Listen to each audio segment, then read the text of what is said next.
Saya sering termenung sih, kenapa berita tentang ormas dan premanisme ini sering muncul di berita-berita beranda kita.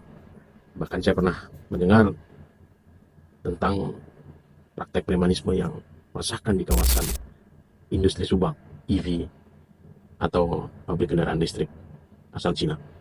Lalu, apa yang sebenarnya terjadi?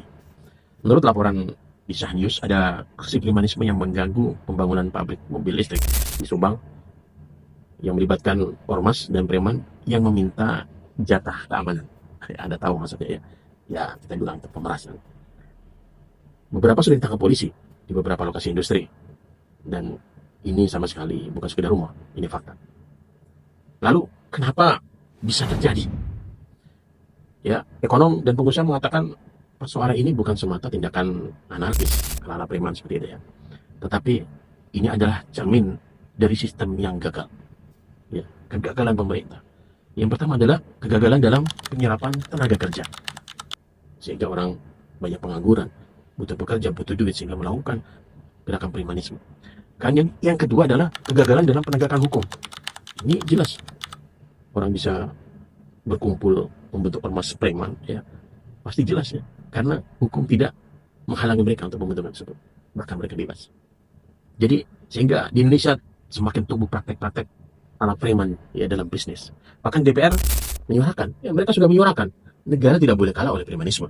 Setiap ormas yang melanggar hukum harus ditindak jelas agar rasa aman pada masyarakat itu terjaga dan pulih. Ya. Jadi bagaimana bisa ya kita sebagai bangsa ini tidak marah jika industri-industri pengelolaan industri dan investasi dibayangi oleh budaya preman yang mengganggu investasi di Indonesia. Dari sudut pandang psikologi sosial, premanisme sering tumbuh dikarenakan beberapa hal. Yang pertama adalah rasa ketidakadilan. Ya, tadi ya, tidak dapat pekerjaan, tidak dapat sumber rezeki. Kemudian dia kebutuhan identitas, dia ingin menyampaikan identitas tertentu untuk timnya, dan kekosongan peluang. Ya, tidak ada hak untuk menyuarakan suara-suaranya. Jadi mereka menawarkan identitas itu, tapi ujung-ujungnya ada yang membayar mahal dengan kekerasan dan intimidasi. Ya, dia melihat peluang itu karena kegagalan hukum.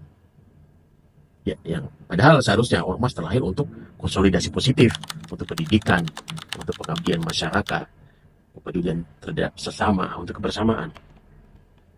Jadi kenapa ini? Ya, kenapa ini? Ya. Jadi bahwa bangsa ini tidak boleh diam dan tidak bisa terus diam.